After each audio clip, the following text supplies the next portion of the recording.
बुलाकर कार्रवाई की मांग की है। क्या कहेंगे इसको लेकर? इसके इसको लेकर तो अगर उनका पूरा बयान देखा जाए तो उन्होंने ये कहा था कि मायावती जी ने, जो कि एक बड़ी लीडर्स हैं दलित की, उन्होंने सामाजिक न्याय का गला घोटा है।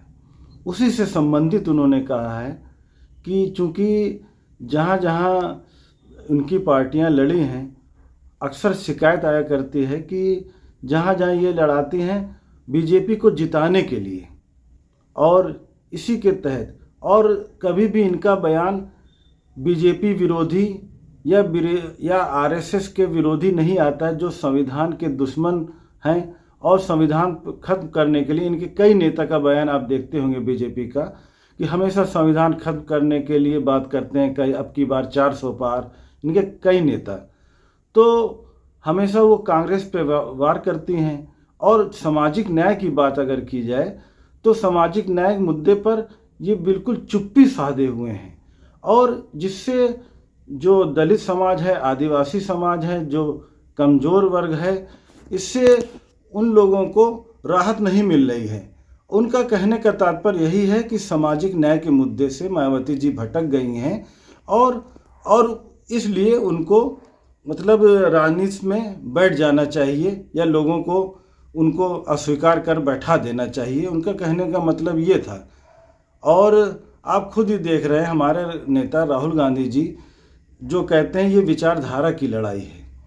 एक विचारधारा है जो तमाम शिक्षण संस्थान पे एक ही वर्ग को बैठाना चाहती है, एक बहुत बड़ा बहुजन तबके को दरकिनार करना चाहती है, और आरक्षण को खत्म करने की लगातार साजिशें हो रही हैं।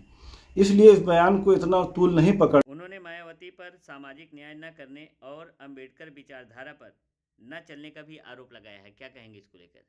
इसको कहने से पहले मैं एक घटना क्या है, एक 2022 के जो चुनाव हुआ था विधानसभा उत्तर प्रदेश में, लम्बुआ विधानसभा, उसमें इनके प्रत्याशी थे उदयराज वर्मा जी।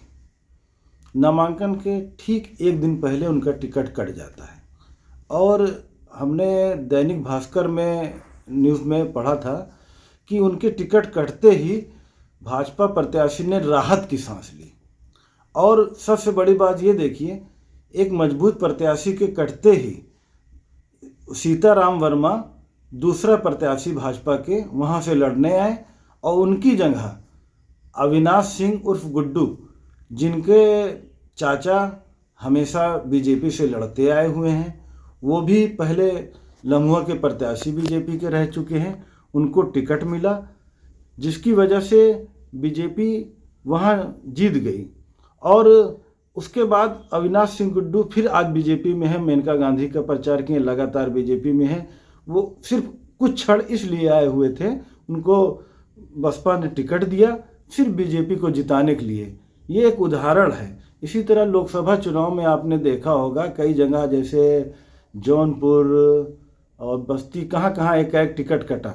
टिकट कटना कोई बड़ी बात नहीं है, कटते रहते हैं, लेकिन उसके बाद जो समय होता है टिकट कटने का, और जो प्रत्याशी उसके बदले में आते हैं, उससे ये लगता है, खासतौर पर मैं सुल्तानपुर का ही नाम लूँगा, सीधे सीधे ऐसे प्रत्याशी को टिकट दे दिया गया जो हमेशा बीजेपी में था और बीजेपी में लड़ता था, चुनाव बाद फिर बीजेपी में चला गया, इनकी पार्टी ने दिया।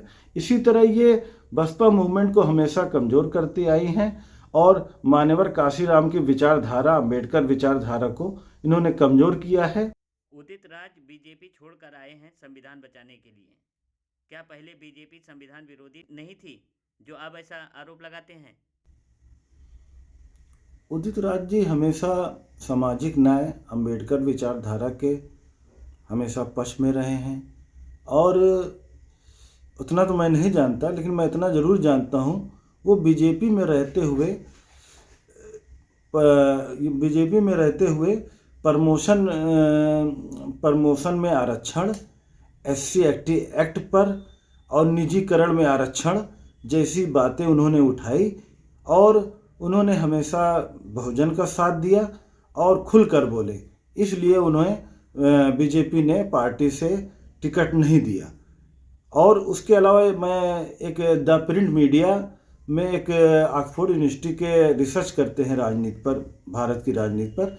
उन्होंने इनके बारे में ये लिखा है कि बीजेपी ने इनको इसलिए हटाया कि बीजेपी नहीं चाहती है जिनके अंदर चेतना हो, जिनके अंदर मतलब अपने समाज के लिए बात करने का गट्स हो और अपने समाज के लिए जो बात करते हैं, बीजेपी चेतनाहीन दलित नेता चाहती है।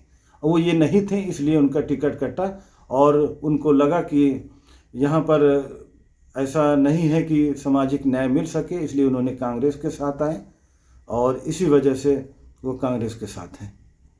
उदित राज का यूपी में आकर इस तरह से बयान देना, क्या लगता है कि दलित पिछड़ों को जोड़कर कांग्रेस का जनाधार बढ़ाने आए हैं?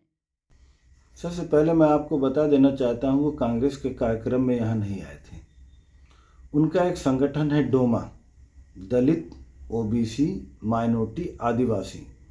उन्होंने सामाजिक न्याय दिलाने के लिए संगठन के जरिए वो काम करते हैं और लोगों को न्याय दिलाने का काम करते हैं। उस संगठन के जरिए यहाँ आए हुए थे और उसी दौरान ये जो बयान जो इस समय जो चल रहा है अब उसके उस समय हुआ, और ये हमेशा यूपी ही नहीं पूरे भारत में काम कर रहे हैं। ख़ास तौर पे जैसे इनको बयान को कांग्रेस से जोड़ा जा रहा है कि कांग्रेस के लिए आए हैं, किसी के कहने पे आए, ऐसा कुछ नहीं। इनका ये अपने संगठन के जरिए आए हुए थे और संगठन को बढ़ाने के लिए और संगठन को जोड़ने के लिए और बहुजन को जागरूक करने के लिए आए हुए थे और इनका संगठन पूरे भारत में चल रहा है।